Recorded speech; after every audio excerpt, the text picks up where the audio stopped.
여러분 안녕하세요. 이은하 교수의 문학TV입니다. 2주년 동화집 마음의 꽃다발을 함께 읽고 있습니다. 오늘 들려드릴 동화는 허물어진 고구마 성입니다. 잘 들어주세요. 금동이네 안방에는 높다랗고 동그란 고구마 성이 있었습니다. 작년 가을 아버지와 어머니는 수숫강으로 발을 엮어서 동그랗게 만들고 그 속에다 밭에서 캔 고구마를 가득히 담아두었습니다. 고구마는 추운 겨울에도 안방이 따뜻해서 얼지도 않고 썩지도 않았습니다. 금동이와 은동이는 날마다 고구마를 먹었습니다. 삶아서도 먹고 구워서도 먹었습니다. 그리고 눈 속에 파묻어 두었다가 생고구마를 깎아서도 먹었습니다. 고구마는 겨울이 가는 동안 푹푹 줄었습니다. 에이그, 이도 안 아프냐? 이제 그만 먹어라. 이렇게 먹다가는 씨고구마 한 개도 안 남겠다. 아버지와 어머니는 금동이와 은동이를 말렸습니다. 이상하게도 봄이 가까워 올수록 고구마를 더 먹고 싶어졌습니다. 은동아, 좋은 수가 없을까? 글쎄다.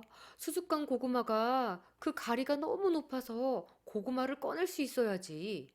아이고 먹고 싶어. 금동이와 은동이는 수수깡 사이로 보이는 고구마를 손가락으로 꾹꾹 찔러보면서 군침을 삼켰습니다. 있다 있어. 좋은 수가 있어. 은동이는 금동이의 귀에다 입을 바짝 대고 속삭였습니다. 응, 응, 그래. 금동이는 고개를 까딱까딱 하면서 응, 응, 그래만 했습니다. 캄캄한 밤입니다. 모두들 쿨쿨 잠이 들고 감나무 앙상한 가지 위에서는 부엉이가 울고 있었습니다. 은동아, 빨리 하자! 금동이와 은동이는 가위를 들고 고구마성 앞으로 엉금엉금 기어갔습니다. 살살 조심조심해라. 고구마성이 무너지면 큰일 난다.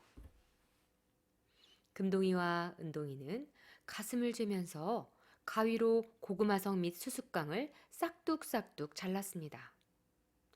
휴, 됐다. 가만 한 개씩 꺼내라. 빨리. 예끼놈들, 너희들은 꼬마 도둑들이구나. 고얀 것들. 고구마성을 지키는 문지기가 소리를 버럭버럭 지르는 것 같아 금동이와 은동이는 가슴이 마구 뛰었습니다.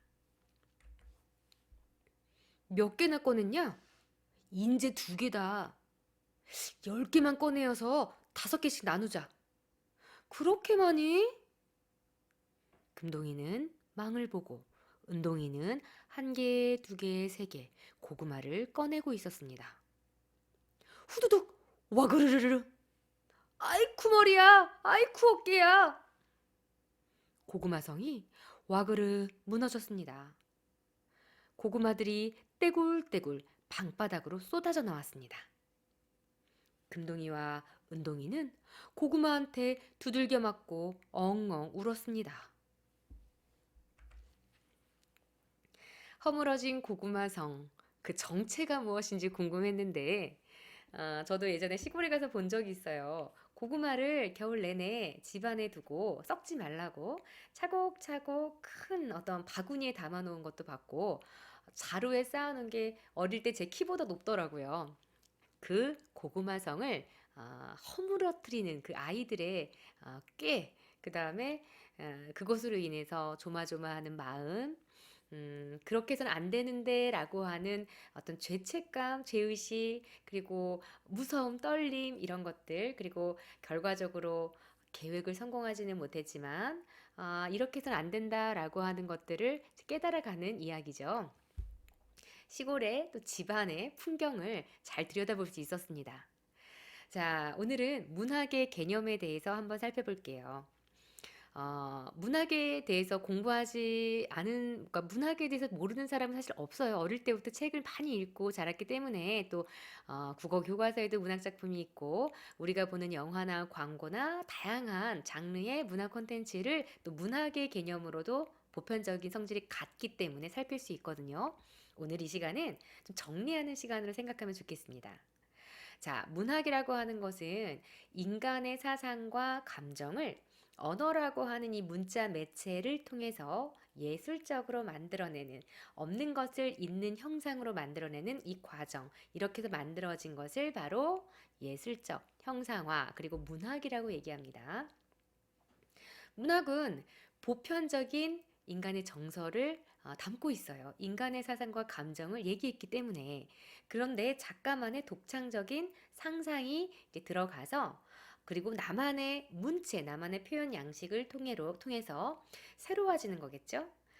시골에서 고구마를 몰래 훔쳐 먹거나 친구들과 싸우는 이야기, 썰매 타는 이야기 있을 법한데 낯설고 새롭게 들려진다는 건 작가만의 상상력을 발휘해서 허구적 세계를 더 재미나게 만들었기 때문인데 이렇게 해서 완성이 됩니다. 그러면 작가는 어떤 사람일까요? 문학을 만들어내는 사람만 작가라고 얘기하지 않고요. 무언가를 이제 만들 작자를 써가지고 만들다, 창작하다라고 하면 작가라고 다 이름 붙일 수 있습니다. 그런데 그냥 우리가 수수깡 안경을 만들었다고 해서 작가가 될 수 있는 건 아니겠죠. 그러니까 작가라고 하는 직업적 또는 어떤 장인 정신 내지는 언제라도 같은 수준의 작품을 꾸준히 만들어낼 수 있는 능력을 갖추어서 하나의 전문성을 갖고 있을 때 우린 작가라고 부르는데요. 인생을 소재로 해서 논리와 설득력 있게 타당하게, 즉 개연성 있게 재미난 이야기를 만들어내서 진실 같은 어떤 상상의 이야기를 만들어내서 그런 세계를 구축하고 창조해내는 사람을 바로 작가라고 얘기합니다. 작가에게 필요한 능력이 있습니다.